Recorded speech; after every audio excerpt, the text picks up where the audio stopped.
কোরআনে এসেছে মানুষের সব বিপদ আপদ তাদের নিজেদের কৃতকর্মের ফসল। আবার অন্য আয়াতে এসেছে আল্লাহ ভয় ও ক্ষুধা দিয়ে পরীক্ষা করেন। আমরা কিভাবে বুঝবো কোনটা আমাদের কর্মের ফল আর কোনটা আল্লাহর পক্ষ থেকে পরীক্ষা? বা যে কোনো বিপদ আসবে আমরা ধরে নিব এটা আল্লাহর পক্ষ থেকে পরীক্ষাও হতে পারে, আবার আমার কোনো বদামলের শাস্তিও হতে পারে। এই জন্য আমি আল্লাহর কাছে একদিকে তওবা ইস্তেগফার করব, অপর দিক থেকে এই পরীক্ষায় আমি অটল থাকার চেষ্টা করব, পরীক্ষায় আমি ভালো থাকার চেষ্টা করব। দুনিয়াতে কোনো বিপদকে আমরা নিশ্চিতভাবে বলার উপায় নাই এটা পরীক্ষা আর এটা আল্লাহর আযাব বা শাস্তি। অনেক সময় দেখা যায় কারো বিপদ হলে গ্রামে শহরে অনেকে মন্তব্য করে এর উপরে এত বিপদ আসে কেন জানো? কারণ লোকটা অনেক খারাপ, নাইলে এত বিপদ আসতো না। আপনি কিভাবে জানলেন যে এটা আল্লাহর আযাব হিসাবে আসছে?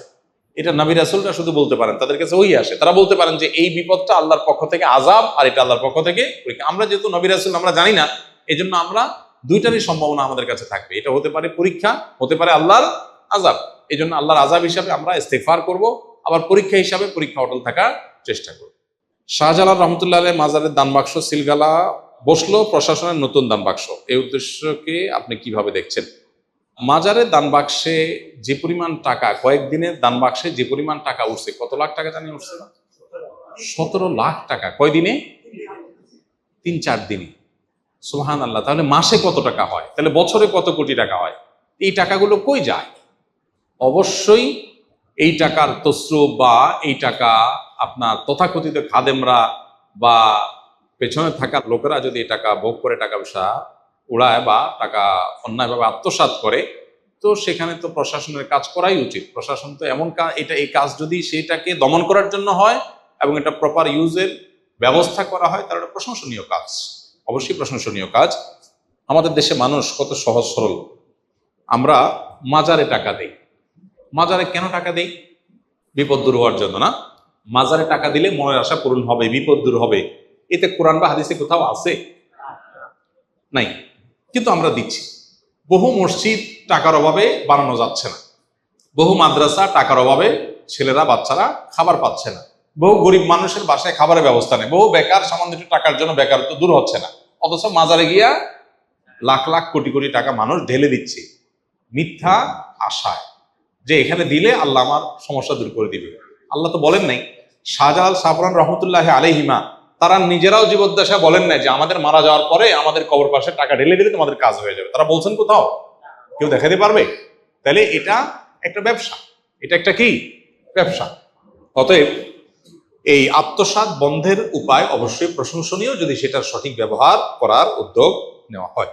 আমরা যারা সরকারি ব্যাংকে চাকরি করি, তাদের চাকরি যদি হারাম হয়ে থাকে, তবে সরকারের অন্যান্য বিভাগে যারা চাকরি করেন তারাও তো পরোক্ষভাবে ব্যাংকের ও রাজস্বের সমন্বিত তহবিল থেকেই বেতন তোলেন, তাহলে তাদের চাকরি কিভাবে হালাল হয়? ভাই, দুইটার মধ্যে পার্থক্য আছে। একটা হলো আপনি সুদের সহযোগী।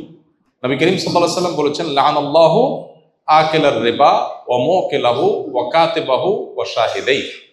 সুদ গ্রহীতা, সুদ দাতা, সুদের লেখক, সুদের সাক্ষী, সবার প্রতি আল্লাহ লানত বর্ষিত না। আপনি সুদী ব্যাংকে লেখালেখি করছেন, হিসাব করছেন, সুদের সাথে কোনো না কোনো ভাবে আপনার সম্পর্ক সরাসরি প্রত্যক্ষভাবে জড়িয়ে যাচ্ছে। আর আরেকজন এমন কোনো কাজ করছেন, কাজটা হালাল ইটসেলফ, কাজটা কোনো হারাম না, তার বেতন বিভিন্ন সোর্স থেকে আসছে, সেখানে হালাল হারাম মিশ্র থাকতে পারে। এই দুটো এক জিনিস না, দুটা দুই জিনিস।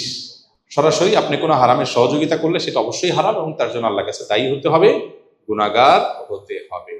কেউ যদি টিকিট ছাড়া ট্রেনে ভ্রমণ করে থাকে এবং পরবর্তীতে সে ভাড়ার টাকা পরিশোধ করতে চায়, তবে কিভাবে পরিশোধ করবে? ভাই, ট্রেনে অথবা বাসে বা কোনো পরিবহনে আপনি টিকিট ছাড়া কখনো চড়েছেন, তাহলে ওই একই পরিবহনে ওই একই ট্রেনের যত টাকার টিকিট কেটে আপনি চড়েন নাই, অত টাকার টিকিট কেটে আপনি ওটা ছিঁড়ে ফেলে দিলেন। বিশেষ করে ট্রেনের স্ট্যান্ডিং টিকিট, যত টাকার টিকিটের ফাঁকি দিয়েছেন জীবনে, অত টাকার টিকিট স্ট্যান্ডিং টিকিট কিনবেন, দাঁড়ায় থাকার টিকিট, যেটা অন্যের হক নষ্ট হবে না। টিকিট কেটে আপনি এটা চড়লেন না, তাহলে টাকাটা কোম্পানিতে ঢুকে গেল, আপনি দায়মুক্ত হয়ে গেলেন। তারপর আল্লাহর কাছে ইস্তেগফার করতে হবে। আর যদি এরকম হয় যে কোনো বাসে এরকম করেছেন, সে বাস আর খুঁজে পাওয়া যাচ্ছে না, ওই বাস আর কোম্পানি নাই এখন, তাহলে সেক্ষেত্রে সেটা যদি হয়, তাহলে সেক্ষেত্রে সেই টাকা ওই বাস মালিকের তরফ থেকে গরিব দুঃখীকে দান করে দিবেন, নিজের সওয়াবের আশা ছাড়া। আস-সুন্নাহ ফাউন্ডেশন, উম্মার স্বার্থে সুন্নাহর সাথে।